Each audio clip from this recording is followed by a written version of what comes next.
We're live. We're live, all right. Right.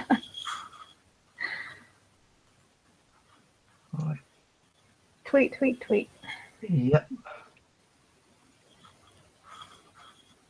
I feel like we've been very lucky because we haven't had a lot of technical problems whenever we do this. We're very on time. Yeah.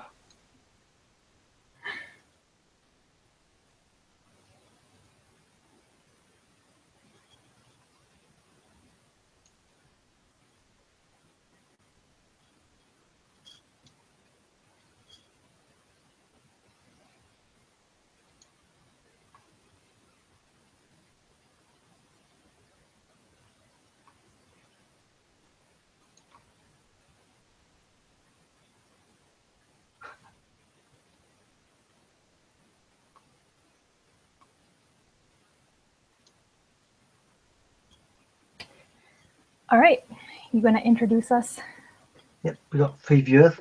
Although one of them is related to me. But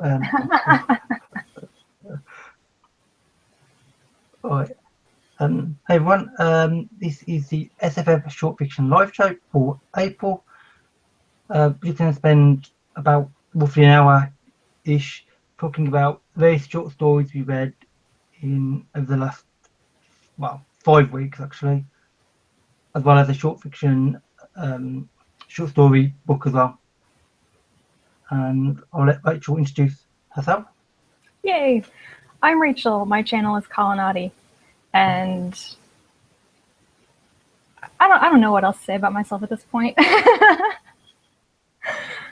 read science fiction and fantasy and a crap ton of short stories these days, so there you go. Yeah, that's a good description for you, and that's a pretty good description for me. Except you do read more short fiction than me, actually, I think. You know, April was a very subdued short story month. I feel like I didn't read that much, but I don't know. Do we want to talk about what we actually read, like where we read things from? Yeah, you should mention that. Okay.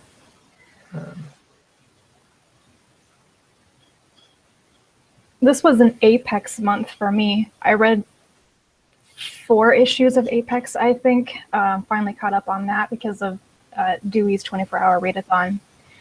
And latest Lightspeed and Clark's World and a whole bunch of Tor stories. I haven't read that many Tor stories so far this year, and so I sat down and I went through kind of their backlog of 2016 stories and read some really good ones this time.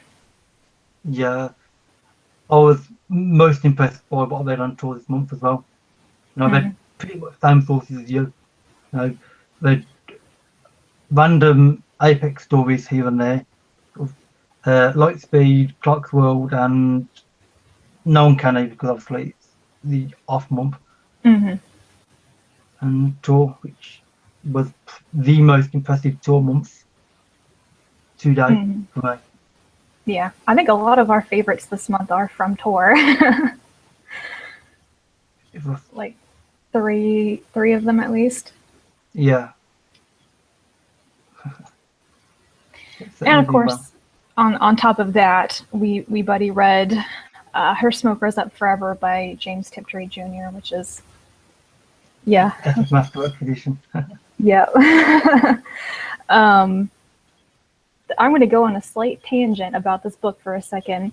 I didn't realize that this is an older collection. I guess it originally came out in 1990, and this is, I think, the 3rd edition that's been out, because Tachyon has another one that's also in print. I thought it was new, and then when you read the introductions, there are 2 introductions from a previous version and then this new one.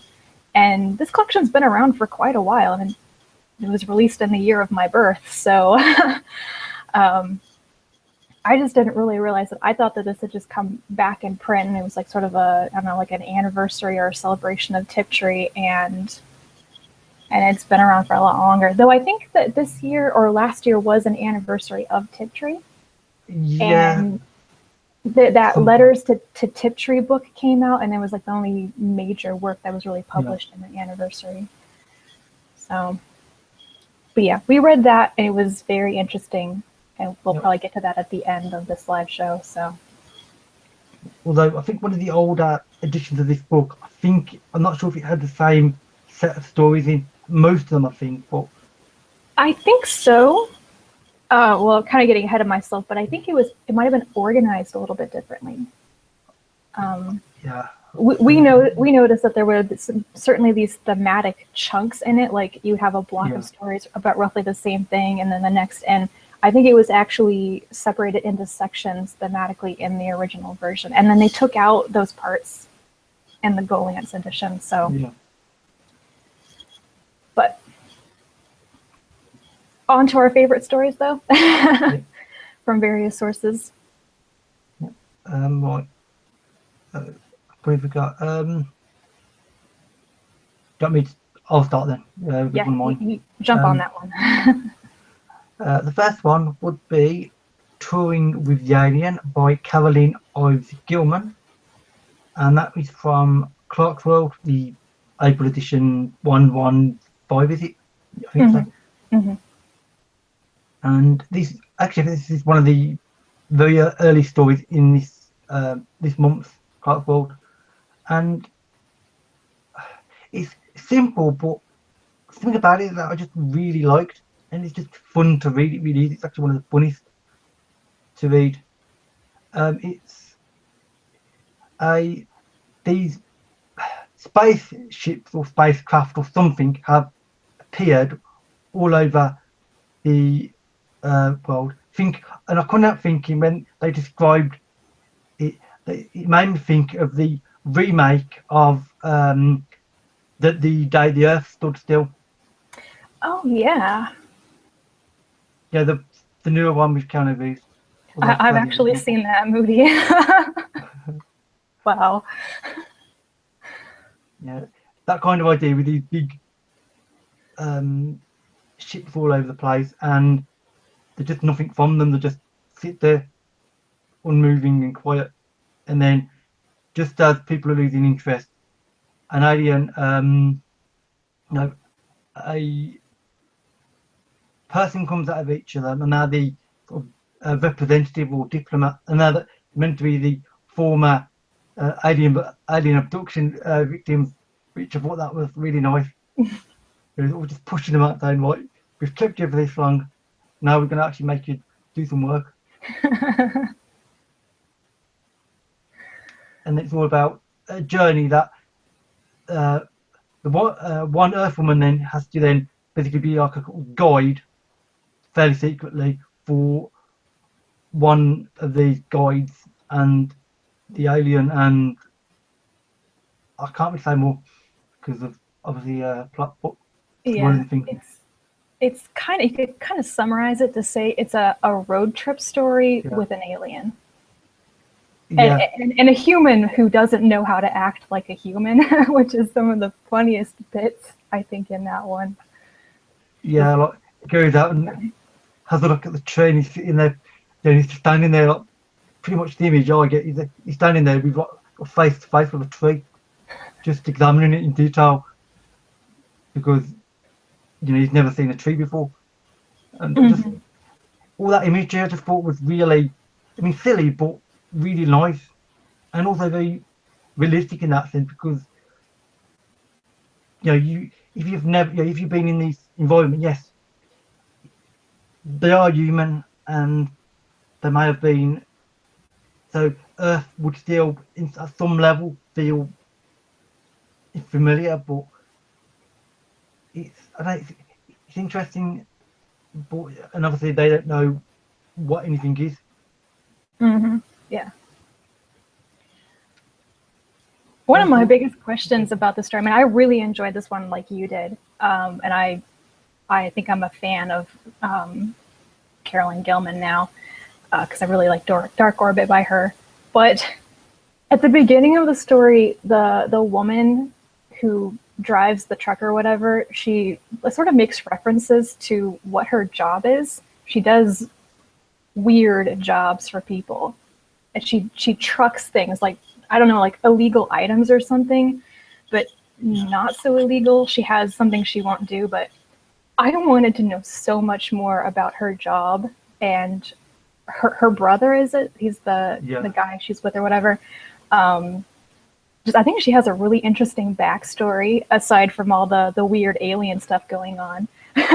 She was just a really interesting woman, and that just lends a lot of depth to her interactions with the alien and this guy. So yeah, I mean, she felt real. She weren't just simply a sort of fairly anonymous person just there to introduce the guide and just sort of move him around. Yeah. The combination of the two of them that made it more and made it really quite curious. Mm-hmm. I think part of the story is centered around St. Louis. And I almost wondered if that's where Gilman is from. I'm not sure where she lives. I kind of want to know that now. Let's see if I can find that out. May not say.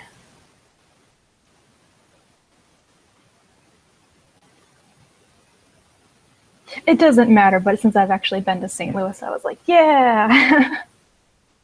Sort of the same way I felt about that TV show Defiance on Sci-Fi. Yeah. Is that still running? I was really into that TV show. And I watched season 1 and then I forgot. I think I made it through season 2. It was slowly getting better and then I forgot, but it's also in St. Louis and it has like the arch that they're rebuilding or whatever. Yeah, I guess that's about the only thing I know about St. Louis is that big arch. That's literally nothing else. Yeah. Anyway, weird St. Louis tangent, but I don't know. I like it when I can recognize places in stories like, oh, hey, I've been there. I know what that is. Yeah. I mean, for me, the main place for me would be London, of course, because even though I'm not from London, but I still recognise London. Mm-hmm. Anyway, that is going off tangent.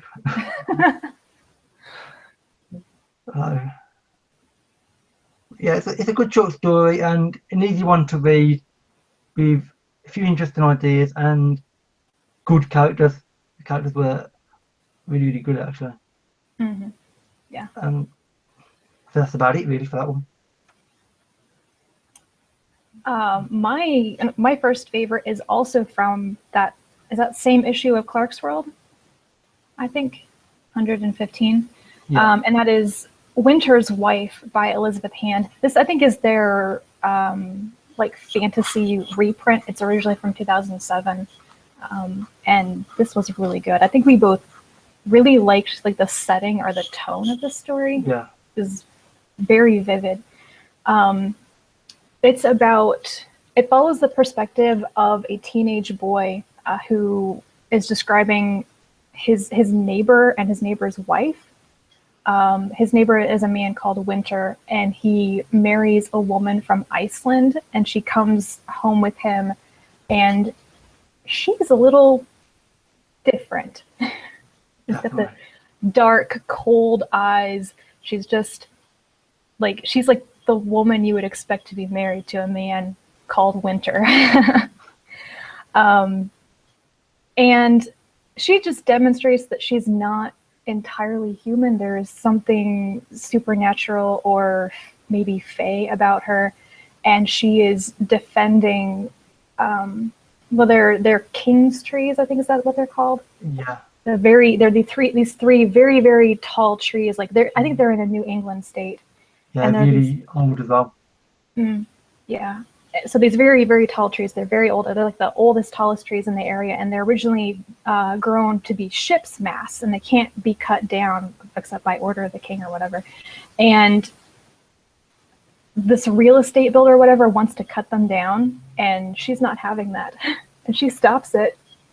I don't think it's a spoiler to say that she stops it, but the way that it happens, and yeah, this is one of those stories where you just start reading it and you're like, this person really knows how to write a short story. The prose is good. The characters just feel real to you. The situation works, and the story itself just is paced and fleshed out for that length. I don't know. I'm going off on about structure here because I really admire structure, but it's just a solid story and very entertaining. In a quiet way, though. Yeah, it's not like action packed or really excessively dramatic. It just says what it needs to say in a really, well, not subdued way, but in a very sort of calm and intelligent way. And that's how I want to say this. It's there actually is action in it. Like, there's some pretty dramatic things that happened, but because of nobody in the story comes out and directly says what's happened. Like, it happens and you move on and you just don't talk about it. And so I think the reason the story works so well is that Hand isn't over explaining anything. I think a lot of stories try to pack too much and they try to explain everything. They're info dumps. They feel like they have to explain and name and define everything that's happening by the final page. You don't need to do that.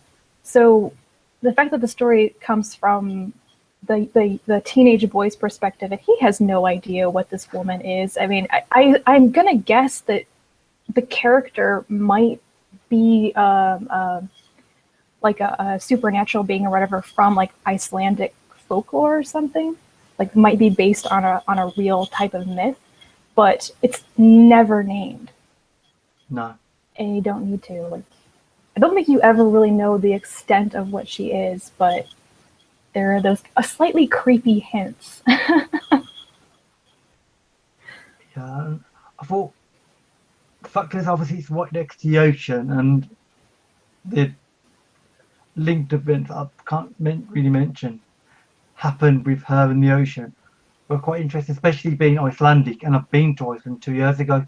So I do know, I was all around Reykjavik and the docks, and it just felt right for her character. And just like the sort of the slightly dark but still friendly sort of attitude she had sort of matched what I think of Iceland as. I think the story feels like one of those really sharply cold winter days where you go outside and you're like, it's beautiful, but I don't want to stay out here very long because I will die. Yeah, pretty much. That's a really weird way of saying it, but yeah. Just everything about this just works so well to me. I mean, the characters were the standout thing, especially Winter himself, who is this somewhat, I mean, he's friendly enough, but he lives away from the main town in this little, well, you're never really sure where it is exactly he lives. Actually, do you ever find out where about he's actually meant to be? Is he not where he lives? What happened? I'm not sure. I just assumed it wasn't a New England state because that just is how it felt, like a real New England winter or something.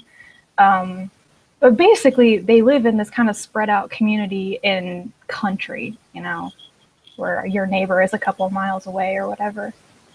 And Winter is the guy who kind of, it's almost like the neighborhood handyman.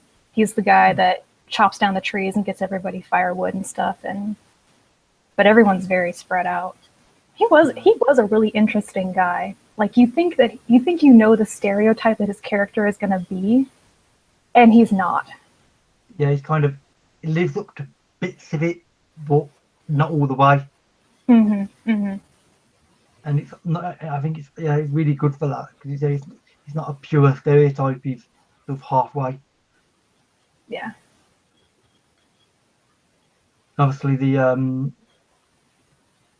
the young boy who was, who he's sort of taken on as his kind of apprentice or helper, whatever it is.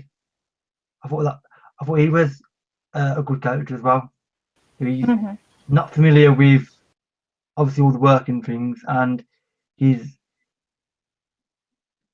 obviously trying to learn about, of course, the job and of course the world in general. And when he suddenly gets married, he gets on with her then, and their relationship I think is quite nice. Yeah, she sort of seems to actually like his company as well, and she's like, yeah, I've got something to show you. Yeah. That boy, he's a really good teenage boy in the story. Like, I don't know, sometimes I read about teenage boys and they just seem really irritating. Teenage girls too, but he seems to be a teenage boy who has a clue, Yeah. He gets along with the adults in the story. He's quite mature for that. So, yeah, overall the characters in this were just really good. Yeah. And then the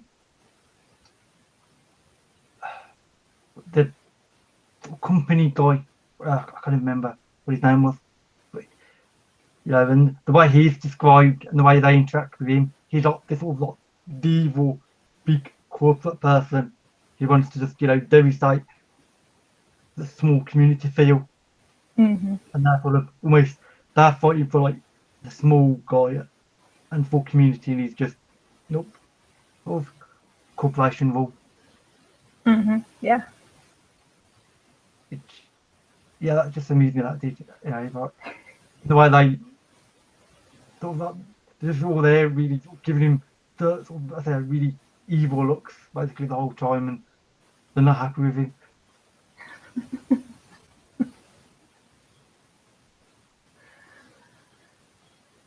I think that's all I have to say about that one. So, your next one?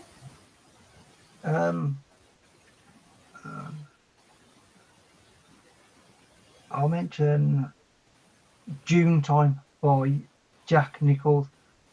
That's from, hang on, Dune Time is from Tor.com. And this one was an interesting one. It's two guys who are over in, you're not sure exactly where they are because well, unless I don't think it's, does it tell you where they are or not? I kind of assumed like Kuwait, or it's in that area of the world. You can tell by the political issues they're talking about. Yeah. And it's basically one guy, he gets his brother to join him, and they're just basically monitoring a camera for a BBC documentary. And I thought, and then there's interesting things happen that there's, I can't really say what, again, to give away the point of reading it. I think you could say tentatively that these two men think that they are completely alone in a desert with a camera, and they're not. There's something out there calling to them. Yeah. Yeah, I mean, the one thing that I thought was really funny towards the start is when he's telling his brother why they're doing this, and then they get a phone call and mention the David Attenborough. Yeah.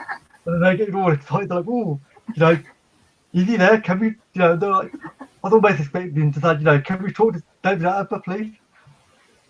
And they're so excited by the thought of that they're actually doing something that David Attenborough would do the voiceover for.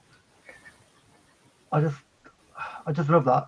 And also I thought it's oddly timed for when I personally read it, because obviously over here in England there's his 90th birthday this week. Yeah. There's been lots of programs to do with him. I just thought the timing was oddly coincidental.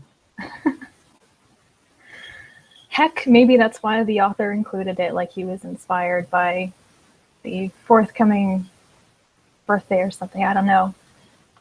Well, I mean, especially if they know anything, if he's familiar with English events, then I wouldn't be surprised.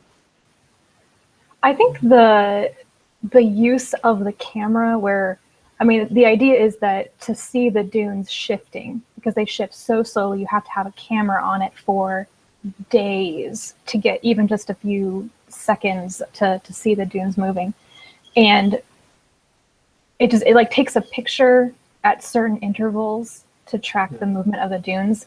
And the story in like the second half is told in those snapshots basically of what you can see in the pictures. Like it's recording something, and I don't want to say more than that, but I think it's really cleverly used throughout the entire story. It's not just a throwaway detail for like, why are they out here in the middle of the desert, but it's used for a good effect. Right. This one reminded me a little bit of the Usman T. Malik story, that novella, The Eucalyptus Gin. Is that? Oh, I've just completely forgot the name of the story. It's the Eucalyptus Gin novella that's been nominated for the Nebula Award. Yeah. I mean, it's about completely different things and completely different characters, but in a way, the writing reminded me a little bit. I don't know. Plus, they're both kind of set in the Middle East, so. The two of them, though, stuck there, and you got this weird sense of isolation, especially for the one brother, obviously the one who was not there from the start. He's new to the situation, so he's more on edge.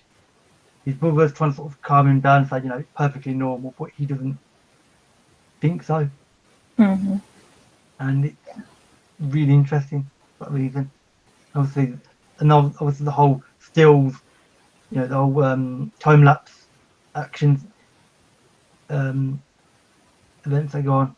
Well, that was quite interesting. It's kind of creepy though as well, because you have an event and then it's nothing, and then another event just by photos. It's like, what's happening in between, and why are they doing what they're doing? The time lapse thing where they're trying to like see things in the pictures, it's kind of creepy, and it reminds me a little bit of the Weeping Angels thing in Doctor Who. Not like you're gonna see something, I don't know if you really see anything terrifying in the pictures, but it's just like you don't know what you're gonna see next out there. And that, that sense of isolation, that there's something else going on here, and nobody will probably be able to help them. Nobody is ever going to believe them either. The only thing that I didn't really get out of this story is the political dissidence portion of it. The younger brother in the story is a budding political dissident, basically. He's a teenage boy who is speaking out and doesn't understand the repercussions on his family yet. And the way that the story ended was kind of because I wasn't sure. I feel like they were going to go off and do something that I wasn't sure that I understood why they came to that reasoning after what happened to them, but everything else was really good. Yeah, I was a bit disappointed they didn't go into that slightly more, bring it in very slightly. I mean, they did. It's just like, I don't know what they could have, done with that exactly, but I don't know. Just wanted something. Yeah, it really does feel like the thing that happens to them out in the desert does not seem to connect to the other thing going on in the story with why the boy is there with his brother and everything. And if you could have cut out the stuff about politics and just made it a story about two brothers kind of coming to an understanding, I think that is like the core of it anyway. That's like go into it expecting that is what the focus on and not necessarily the politics.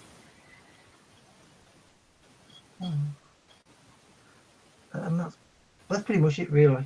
I think can't think of anything else useful to know about it. Well, my next story is another Tor one. Like I said, it was a Tor heavy month. Yeah. Terminal by Lavie Tidhar. I have recently discovered I love Tidhar. I read this story when I just started reading Central Station, and now I'm just gaga about Tidhar's short fiction and reading all of it. And Terminal is one of those science fiction stories where I think it's way more a human story than about the science. I think that's kind of the writer that Tidhar is. He sets things in a slightly futuristic retro sci-fi setting and then says, what are characters going to do in this situation? So Terminal is about how people who have nothing left to lose, who want to leave Earth, who want to leave their lives, or if they're like terminally ill, they can sign up to go on these one-way, one-person vehicles to Mars.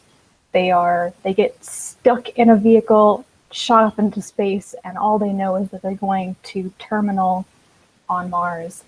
And really the story is just these people in these vehicles, in this swarm of vehicles, talking to each other. Yeah. And like little flashbacks to why they're there. I think the story is about why you would ever decide to do this. Yeah. And would you move yeah, out into the solar system like that? Mm-hmm. I had to read this story twice because I mistakenly thought the first time that everybody in the story is dying. But I assumed way too much based on the title. Like when you say terminal, you think terminally ill. Somebody is going to die. They are going because they're going to die anyway. And it's not actually true. The main character, the woman who tells a lot of the story, and she tells the story inside of the story, is ill. I think she's dying from cancer. But her husband is another one of the characters. And if you reread the flashback scene, he's the one who decided to leave. Like he was going to, after years of being married, raising children, he was going to leave her and go on this mission to terminal. And she was like, why would you want to do that? And then in the present day, she's the one who's like really embraced this and she's going to. That was like my brain kind of went boom when I reread it again. Because it's too easy to think of the story, I think, as just being about death, people flying through space towards death. And that's not actually what terminal means. Terminal is also a destination. Yeah. I mean, that's one advantage I had, though, because I didn't associate, the title, then just terminal illness. I was thinking like terminal speed, and indeed, obviously, terminal is in it's one way only. You can't. Yeah. Stop. It's a really clever one-word title. It's just like one word, and you can interpret it so many different ways. There's a lot of, I think, symbolism in the story with just that one word. So it's really cleverly named for that reason, because obviously you took it one way first and you reread it. Mm-hmm. I think if the title of something could actually make you misinterpret it and make you read it again, then that's a really good title. Because it's making you think in very different ways. Mm-hmm. So I think this is a story that just made me think a lot. Like, clearly I had massive assumptions going into the story and had to rethink things. It just made me think a lot, and I liked it for that. I don't agree with everything in the story. I really think it's a dumb idea to put terminally ill people on one-way mission to Mars and not tell them at all what to expect. Like, even the people who do survive, why would you do that? It's a really dumb colonization plan. Yeah. I mean, and even though these little things might not be that expensive, it's still like, well, there's still got to be a certain cost to it. So it seems a bit of a large choice. Yeah. I don't know. I think it's once again, it's one of those sci-fi scenarios that it's really meant to be about other things. So yeah, I tried to turn off that little part of my brain, but the rest of it was great. You know, it's very well written, and I really appreciated it more on the second time through when I read it again after reading Central Station. It's kind of got into how Tidhar writes a bit more, and it was just beautiful and just a very human story, very much about how people make these choices and it doesn't make sense to you all the time. It's just very, very deeply personal choices. Yeah, people do things because they want to do them and they don't have to explain it. Indeed, there doesn't need to be a apparent reason for what everybody's doing. Yeah. So I was really impressed by this one. I was. We seem to have agreed on a lot of stories this month. This month, yeah, this was our most in tune month, I think, so far. Yeah. I think that's everything I have to say about Terminal. So if you want to do your next one. That would be me. 3 points, Masculine by Anne Owomoyela. Is it? Yeah, on Owomoyela. I heard it on them say it on the podcast, so I think I can say it now. Okay, I know what I'm doing after this. I'm going to quickly listen to the introduction to the podcast of it there, so I actually know you pronounce the name. This one was really interesting. It's from Lightspeed as well, and this one was because it's about two people. It's about a woman who is in the military, but she's classified as a man, and you have to be a man to be in the military. And then it's about a guy who is a nurse, and he's classified as a woman, and that's the only way he can be in the medical side of it, because you have to be female to be medical.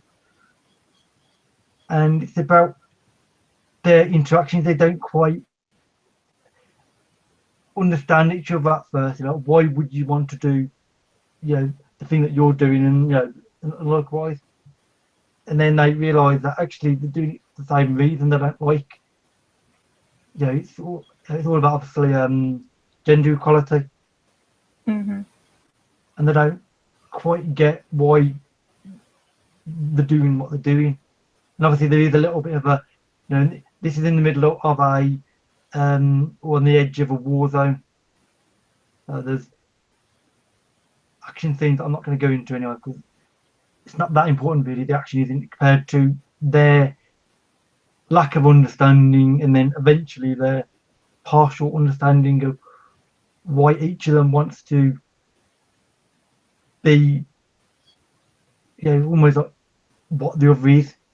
And I find it really curious, especially the reasons why they're being classified as the opposite sex for both of them. They're both classified as, male, female, in reverse. I thought I've never encountered that in any book, actually. I mean, I've encountered like where a character's being classified as the opposite sex one way, but not two characters in reverse. That was really curious. I just really like this one. It seems like the world of this story, where they have this system of like almost like take a test and it'll grade what gender you are. No matter what you are, it'll tell you what gender you are, whether you think you are that or not, and that assigns you to your gender role or whatever. You can or cannot do this depending on your test scores about your gender, basically. I don't know, I think it's kind of an extreme case scenario to explore how dumb gender roles can be sometimes. Yeah. And also a great way to talk about why someone how they would feel about, well, being transgender, I guess. But it is really interesting. I don't think I've ever read a story either where you basically had two transgendered people talking to each other about why. You usually only have one. And this is potentially a story where a lot of people are in this same exact position and wouldn't talk about it because then they would get kicked out of wherever they are. So, yeah, this is just full of a lot of things about gender that are kind of timely and like really relevant to other conversations going on right now, which is not surprising to me because it seems like on the author, that's their area of study. I think that they have a job related to that. Yeah. But the author is non-binary. I'm not sure what their pronouns are, but I'll use they because I think that's more accurate. They're not male or female, so. Which makes me think about the story slightly differently now when the author is non-binary. Yeah, actually, I hadn't considered that. Actually, that is an interesting thought. It sort of confer different sort of angle on things with what they are trying to achieve.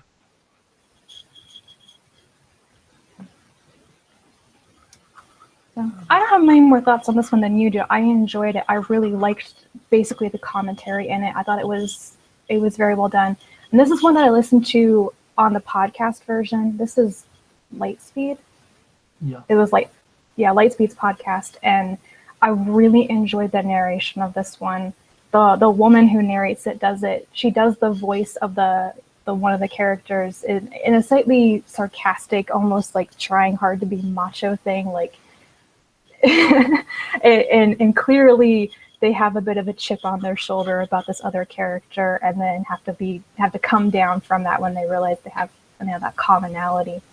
And I don't know. I think this is one of those stories that I would have not enjoyed it as much if I had just read it, but the narrator's interpretation really took it to that next level. Okay, something else I'm gonna have to do then. I'm gonna have to go and listen to at least a bit of it anyway, just to get the feel of it. I'm really enjoying Lightspeed's podcast. I think they do 3 of their stories every month, not all of them. Like Clarksworld does every single one of their stories. Yeah. And Lightspeed does only a selection. And I think they have more than one person doing the narration. So I think they have a man who does it sometimes, and then I think the woman who did this story. And it's just, yeah, they have high quality production on their podcast. Oh, in the chat, Mark had a comment about the previous story, Terminal. Does Terminal comment on the diaspora in any way? Maybe. I'm a little bit fuzzy on the concept of the diaspora, but I assume it's just like the idea of people like en masse leaving Earth to go colonize other places. Yeah, I mean, I'm not 100%. I'm not either off the top of my head. Well, if I run with that really general guess as to what the diaspora is, then I would say potentially, maybe in a slightly negative way. I mean, I would go off another tangent here for a second, but there's that whole imagery in Terminal about people leaving Earth, like it's the alive planet, and then headed towards a destination on a dead planet on Mars, which you could like read as an underworld and like a place of death. And we're getting really into symbolism here, but which I don't think is probably the intent. I think the story is surprisingly more upbeat and positive about the journey and what people are doing in the story than that thing I just threw out there about the underworld. But very potentially. It's about the journey, not the reasons behind it. Oh, okay. Mark Clave, it's the Jewish diaspora. because Tidhar is Jewish. Ah, Okay, yes, potentially, because that makes a lot more sense now that I think about it. I wouldn't be surprised. I think actually that Jewish themes and history is something that comes up a lot in Tidhar's stories, based on the 3 things I've read by him. Take that with a grain of salt. yeah. Well, this is my one and only thing so far. Although I definitely want to read Central Station. I'm going to make you read that now. You have to read that now. I will do. Okay, so sorry about that tangent, but I wanted to answer the thing. So, So no, are we done with 3 points masculine then? Sorry, I interrupted yeah. us on that. Okay. Yeah, that's pretty much it, I think, for now. Okay.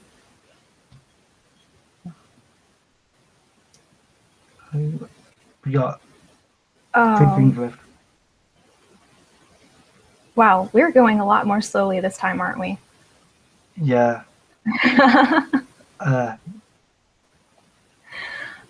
Okay, let's rave about the next story really quickly then, because the next one is That Game We Played During the War by Carrie Vaughn. This is also a Tor story from March, and it's about a man and a woman who are on opposite sides of a war. One comes from a telepathic species, one comes from a non-telepathic species. Both of them, at various points in the war, were the other person's prisoner of war, and they played chess together. The woman who doesn't have telepathy taught the man how to play chess, which is interesting because he can read her mind.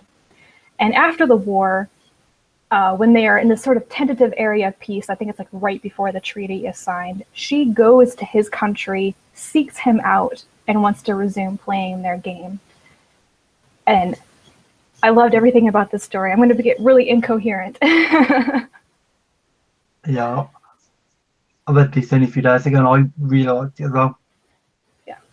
I don't know if it's super memorable. Like, it's probably not going to stick with me for a really, really long time. But when I read it, I got very emotional while reading it because it was just probably the only story about war that I read this month that wasn't about really awful things. It's really about how good people can try to be to each other. And the whole story is about this woman making this gesture of peace, of this is how we can learn to coexist with each other. Because the act of playing the chess game, when you can learn how to play chess with someone who can read your mind, it's like almost like a metaphor for how do you actually live with somebody like that. Yeah. So yes, I liked it. The characters don't have a lot of backstory, or they I don't think that there's not a lot of stuff there, but it's the scenario. It's that you know what they did do and what they didn't do, and that they're good people. And I needed a story like that. Yeah, it was really well written and really thoughtful, and obviously the whole, teaching somebody to play chess, you can read your mind. I thought that was quite interesting, almost funny. So it's just to play randomly, which is that would make quite a lot of people unhappy. I have no idea how you could actually play chess that way. I don't know how to play chess, but I was like, I don't know. I think you'd have to think a little bit before you played a move. Otherwise, you would forget the rules. I don't know. No, you just have to play an absolute instinctive level. Just instantly move out.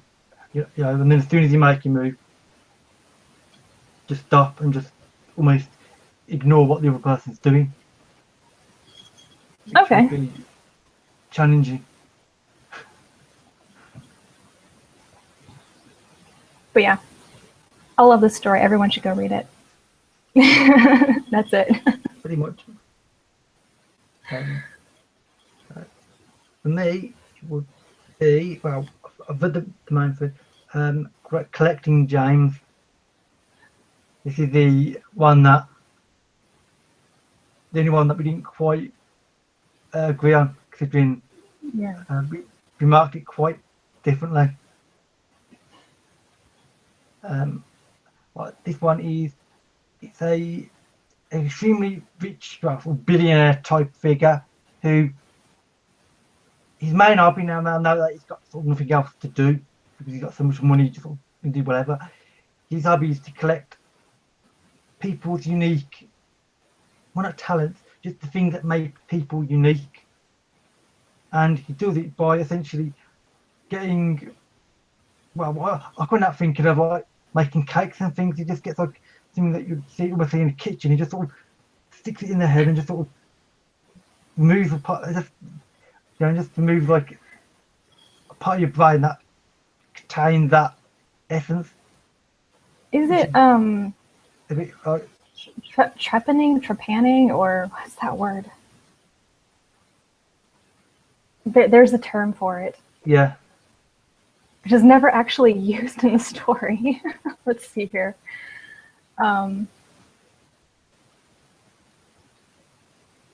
Yeah, to trepan. It's literally perforating someone's skull with cutting through the bone to like create a circle of bone and then pop it out. I was like, this is why I didn't like the story so much, but you liked it. Well, I mean, that side of it doesn't matter because it's so sort of the way the overall story that doesn't bother me because of what the reason for doing it. It just seems sort of, and I think that in stories never bother me actually. So I can read it without, I think it's like weird and kind of generally unpleasant. But I did like it, and I just like the idea of that. This guy's trying to take the essence of what people are, and it's saying like, well, what makes you, and what makes your uniqueness up. Is your uniqueness because of who you are, or is it something that you can clearly define and actually, and obviously as the case in this, remove? Yeah. I thought it was an interesting story. It's pretty short as well, actually. I think this was about one of the shortest I've read this month, actually. Actually, I think it was the shortest, in fact.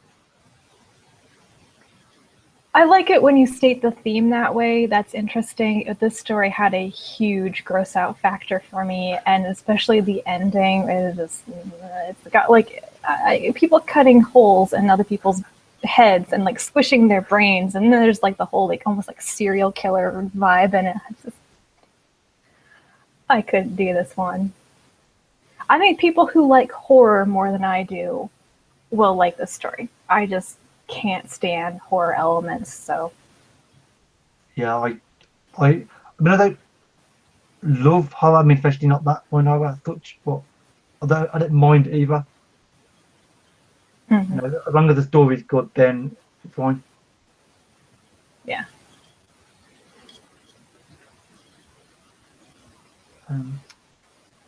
Really, there's not much more to say about that because it's a very short story.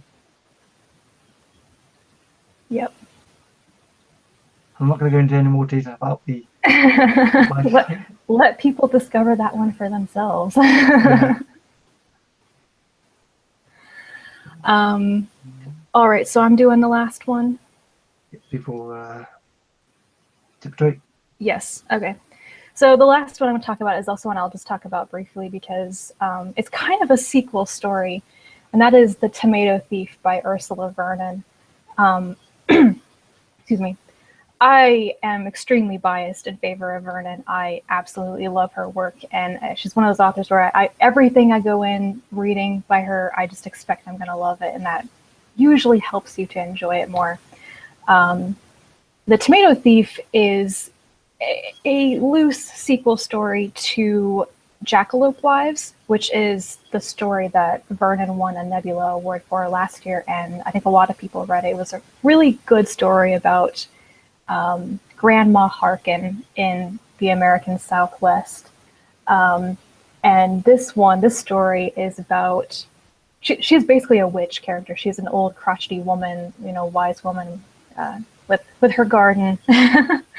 And in this story, something is stealing her tomatoes. Her first beautiful tomatoes of the year are going missing. And when she starts to investigate who is stealing them, she goes to a completely different problem to solve. And it gets dangerous very quickly. I just really enjoyed reading this one. I don't think you have to have read Jackalope Wives to enjoy it. There's a slight reference to it in the story, but it's a standalone. And you get more... Have you read Jackalope Wives? No, but I still like to enjoy this one. Because it stands up by itself, I think. Yeah. It's one of those solid stories that's kind of heartwarming by the end, because who doesn't like the crotchety old woman who has a really good heart but tries not to show it to you? The character of Grandma Harkin reminds me a ton of Granny Weatherwax from Discworld.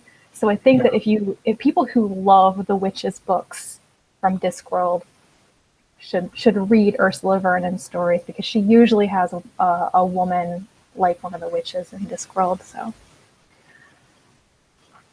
that's good news to me, because my favourite character in all Discworld books is Granny Weatherwax. Yeah, mine too.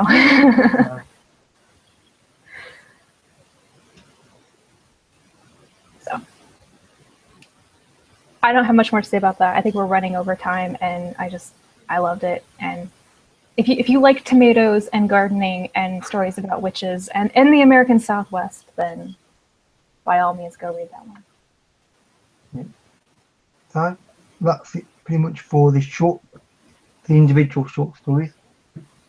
Now I suppose we should talk about the book. Her Smoke Goes Up Further by James Tiptree Jr. Yes. As she was otherwise known in real life, Alice Sheldon. Yeah. I don't know if we want to talk high level about this collection and what kind of writer Tiptree is, or just individual stories. Is there anybody in the chat who wants to talk about something specifically? Well, what about that? We just describe why she went by Tiptree. I mean, from what the introductions were, she used James Tiptree because this was when she wrote the majority of these 18 stories.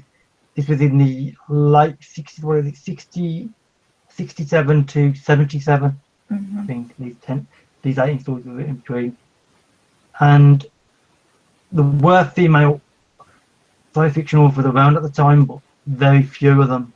And it was obviously really heavily sexist. So she used the pseudonym of James Tiptree Jr. to get published. And also apparently to hide what she was doing from the government. I mean, that's just a brief thing in her bio, but I don't think she was paranoid. She actually worked for the government. But it's like she didn't want anybody professionally to know that she was writing science fiction, so she did it under a name that nobody would guess it was her. Yeah. And I think I found really surprising. I mean, I really didn't expect that. But the fact that in the introduction it's talking about she was responsible in some manner in the original formation of the CIA, which is like, okay, that's really not what I expected. Start talking about somebody helping to shape the CIA in some form. Yeah. She apparently had a really interesting life, and there's a biography of her that it seems like it's pretty famous, and I want to read that someday. I guess it was written by a really good biographer. So, but she did a lot of interesting things. She has an interesting history that I think nowadays I don't know if it's almost overshadowed her actual fiction, that everyone thinks her stories are so interesting because of when it was discovered that she was a woman instead of a man. Like, if she had actually been a man, I wonder if she would be as remembered. Is that a really cynical thing to say? No, because I actually can't. I suspect that probably is accurate. To be honest, she would have been merely a good author, not what not what she became, Mm-hmm. because of the the whole sort of using a pseudonym and her personal life as well, sort of thrown in as well, makes her Mm-hmm. really it's really memorable. Frankly, it makes Yeah. her more than a normal science fiction author. I think during those 10 years that nobody knew she was a woman, everyone really thought she was a man. They were like the Robert Silverberg has an interesting quote where he thought she was a man. During that period, she just rose. She shot to fame because she's a great writer. I mean, she just is amazing at short fiction. But now, the feminist aspects of her work are, I think, the appeal for many people. She's now billed as a female feminist science fiction author, and I don't know. I don't know enough about her to know how this comes about, but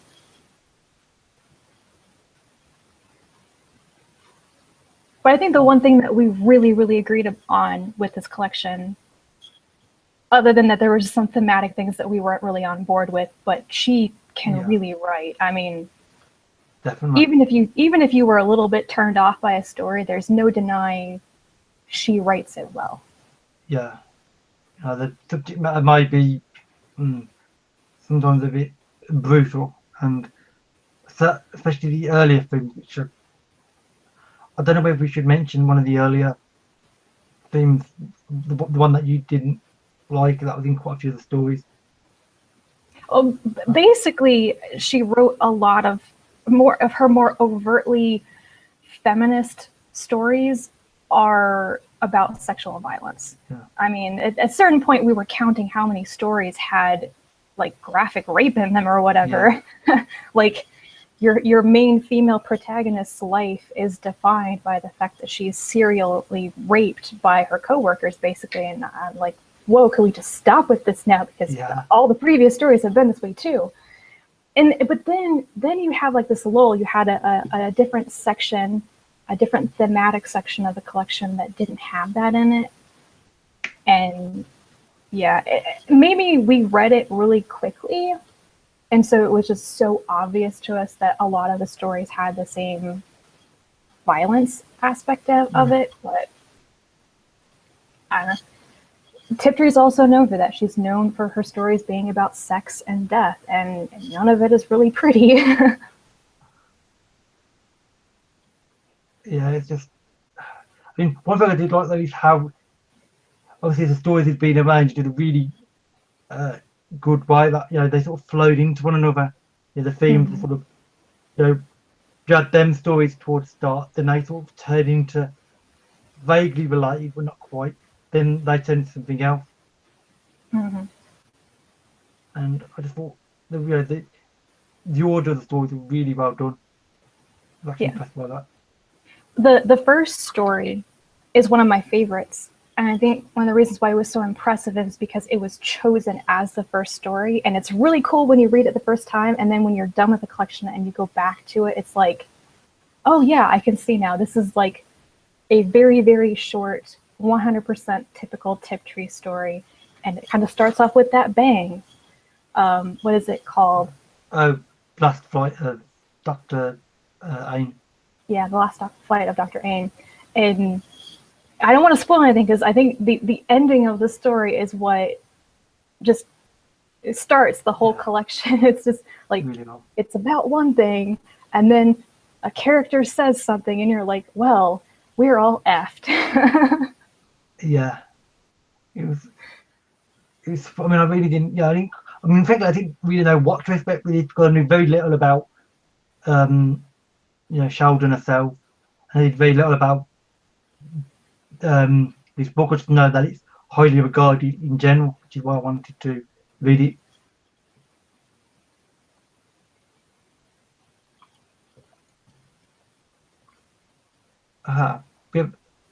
That's quite, somebody has asked, which was your favourite Tiptree story? Oh, this could be.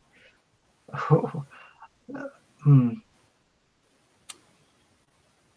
think it's quite difficult. So I liked the first story because I just think it was really a really awesome story to begin with, and it was short and sweet and quite powerful and surprising. Then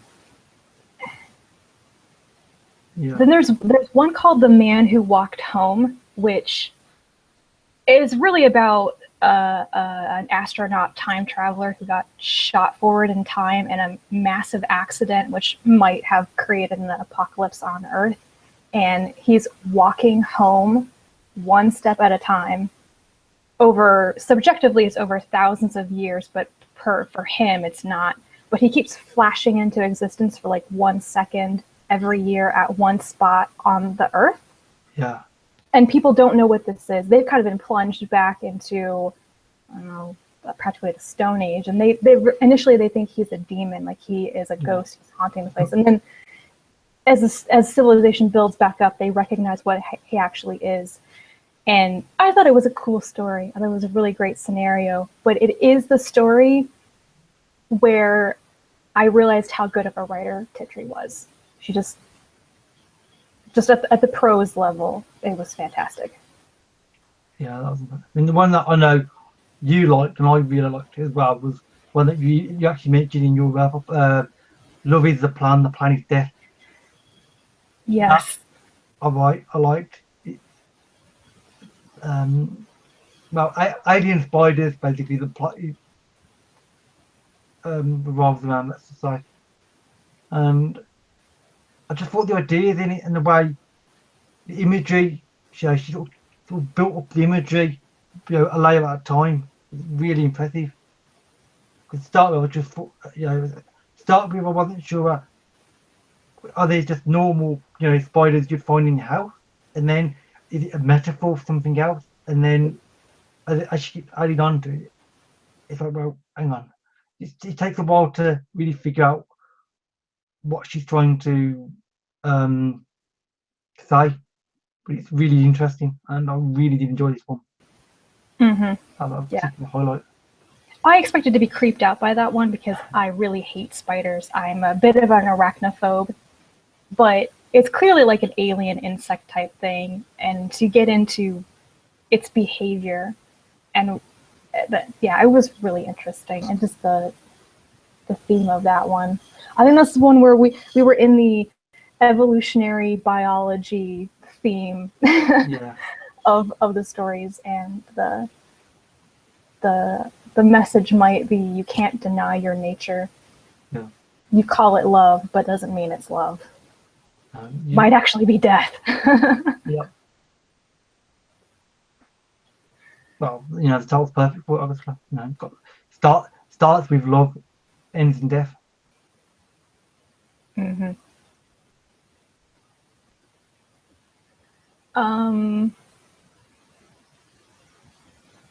I guess the last one in the collection that I really enjoyed was Slow Music, and that's the one I thought that should have been the final story. The actual final story, which is and so on, I didn't like at all. I just like, whatever.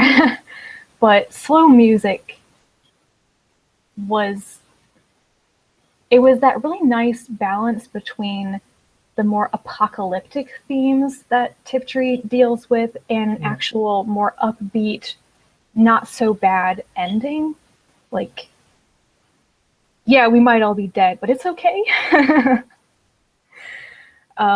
There's one story in the collection which is from later in her career, which is very obviously one where she loses the control of the emotional content a little bit. It gets a little bit sappy, a little bit maudlin, I think is the word I would use. And this one is like what that story should have been with the ending. It's more poignant rather than being overly emotional. Yeah. Slow Music was a good one. Actually, one that I know I should probably mention is The Girl Who Was Plugged In. Yes. This one, I was really happy to read this one because because William Gibson, he's actually have been known to say, I think in some interview years ago, that his inspiration for Neuromancer was directly because of this story by Tiptree. And obviously Neuromancer is what most people think of as, as the start and the sort of, the sort of grandfather of the cyberpunk subgenre. Yeah. When did Neuromancer come out? Was that 80? 1980? Around then, yeah. Okay. The Girl Who Was Plugged In was first published in 1973. I could totally see that being like a kickoff for the cyberpunk genre then. Yeah.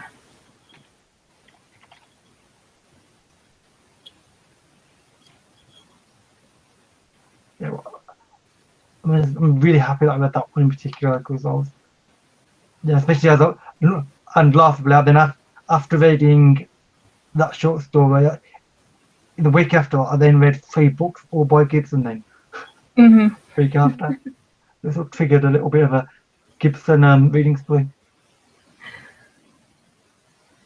It makes me really curious about what authors would cite Tiptree as being a direct influence on their work. I can't think of anything off the top of my head, but I don't know. And that's the only known one that I've heard about relating to Tiptree. I'm sure overall, just her 10 years of writing amazing short stories has had a huge influence in science fiction. I'm not sure. Sometimes you really know which authors were influenced by other people, and sometimes you don't. So.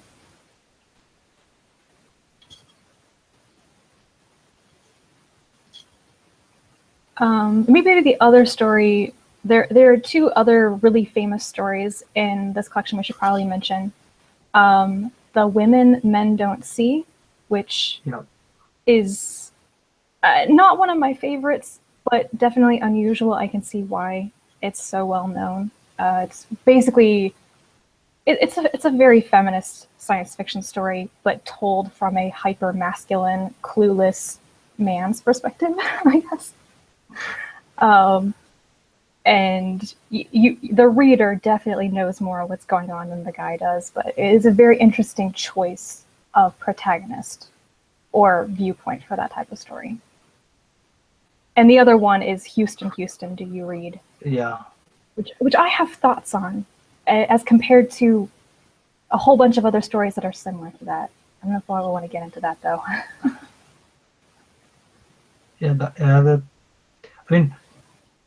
One of you both mentioned about that. We both understood why, especially now, people thought Tiptree was indeed, a man. Nobody ever had any suspicion that Tiptree was not who they appeared to be. She nails the masculine writing style. I read it now, and I'm clearly not a man, so I don't know from personal experience, but reading it now, it feels a little bit over the top. And I'm not sure if that's because she was really exaggerating it, or if it's just because it's old. A lot of, when I read older stuff, it does seem a little bit more exaggerated with, this is very masculine, or this is very feminine.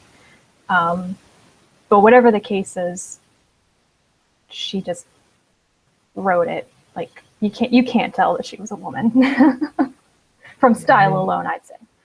Yeah, I think obviously from my point of view, and considering I've read other fiction obviously from the same sort of genre, it does seem a bit sort of hyper in that way. It's like if it's slightly turned up just that extra notch to, and it's kind of odd in some ways, but it definitely works.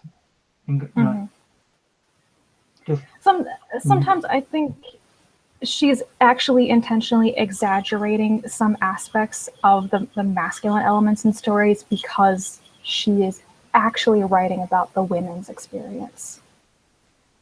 It's developing that theme, and in order to do so, creating a more exaggerated situation, which it is kind of why I have thoughts on Houston, do you read, because it's one of those stories. Basically, the scenario for this is that 4 men on the spaceship go somewhere. When they come back, they've actually jumped forward in time, and Earth has experienced a plague that kills all the men and only women are left, which this scenario of something happening to all the men and then the women are in charge, it seems to be a really common situation or premise for things that are called feminist sci-fi that I've been reading right now, like Amidite by Nicola Griffith and While Away from Joanna Russ's Female Man, and some short stories that I've read by Le Guin. They all take that idea, like, what if we got rid of the men and what would a female society look like? And it's interesting one time, and then by the third, fourth, fifth, sixth time, I'm like, this has been done. Yeah. It's a very exaggerated situation that usually is not super scientifically explained, and it's meant to give women an opportunity to build their own society. I might have issues with that. Yeah, but the funny thing about Houston, do we read is the 3 of the male characters on that spaceship. Or I was pointing out that I don't think any of them would get through screening to be astronauts in an isolated situation these days. Not at all. Well, they're all, really not appropriate in any sense. No. But sometimes you make storytelling choices. Yeah. So you can tell the story. I mean, overall, I'm really glad I read this early on, because some of the stories didn't work so well, but the majority did. And obviously, the ideas behind them were really, really interesting on the whole. Mm-hmm. Yeah, I'm also glad that I read it. I think it was a very strong collection, and I'm interested in those foundational works of science fiction, those parts of science fiction history. So I was reading it mostly for that, as how it's part of that conversation that's been going on in the field, basically. The question is, would we recommend it other people to read? Well, yeah, just, I mean, there's certain people that might not like it. The point is, I wouldn't like to say who those people are. It would work on the whole, but there's a few things really that are a bit make you really unsure. Yeah. It's hard to say, really. Yeah. I think you'd have to be, I think you should pick it up if you're a big science fiction fan and you go into it knowing that thematically messages, various elements are just going to be dated or not offensive, but just old. And it's hard to take. Mm-hmm. Yeah.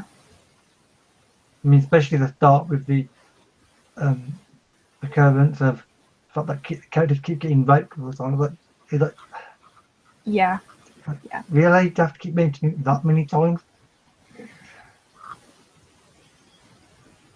So. But they were written over 10 years, though. No. Mm-hmm. Yeah. No. And that's one of the things about judging individual stories in a collection is you're reading them all one after another, when in reality at the time they were potentially published years apart. So you think you have this very condensed, intense view of a writer's career rather than reading it all spread out. Yeah. Yeah, it's a different reading style then than it is now. Mm-hmm. Oh, yeah. I mean, some of these stories, I imagine people would have had to hunt, they're in different, magazines and various sources, so people would have had to try and hunt them down. Probably would have missed several of them. Now, other genre, well, all genres, are more sort of together. Yeah. Yeah, definitely a good collection, and one that I would kind of recommend. Half an hour. Well,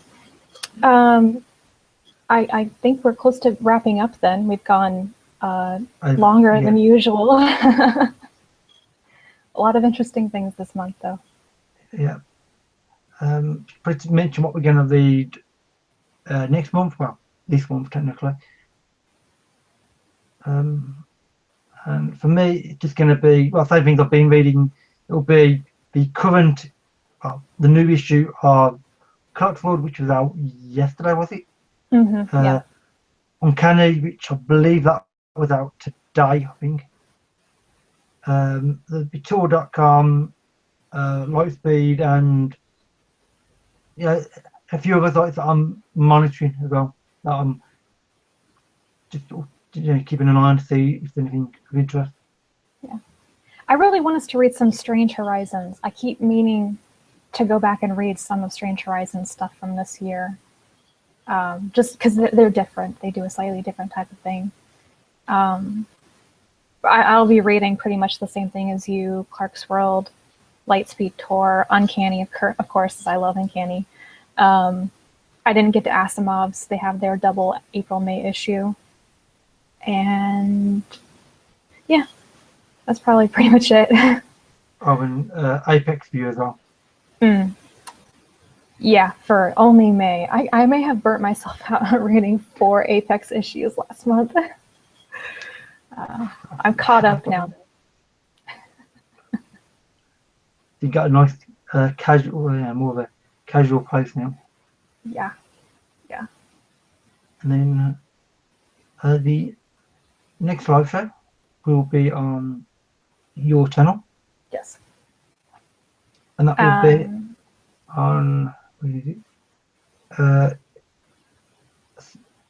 Sunday, June the 5th, 7 o'clock my time and 1 o'clock your time, same as today. Yeah. The reason for it being on a Sunday, in case anybody's wondering, is because there is a SFF, the big final live show for the SFF BookTube Award is on the Saturday at almost the same time we would have done. So obviously no point in clashing. Yeah. Plus I knew I want to watch anyway, so myself. So yep, a lot of things to look forward to that weekend. Yep. We're not reading any short story collection books either this coming month, but we will probably in June. Yeah, we'll have to think of something to read. I don't have anything off the top of my head, but we'll come up with something. I know I'm thinking of that short story collection book is about engineering infinity. Yeah. Not 4 of them now. By Jonathan Strahan. Yeah. There's a whole series of those Infinity ones, and I think Engineering Infinity is the most recent one. Yeah, there's 4 currently, and there's going to be a 5th. Okay, yeah. We should plan on that then.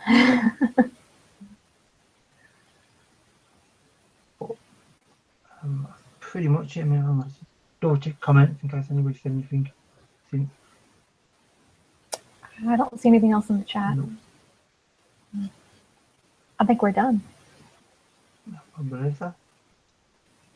So I just leave to say thank you to everyone who's been watching and for your comments and questions. And we'll see you in a month's time on Rachel's channel. Yep. So, bye guys.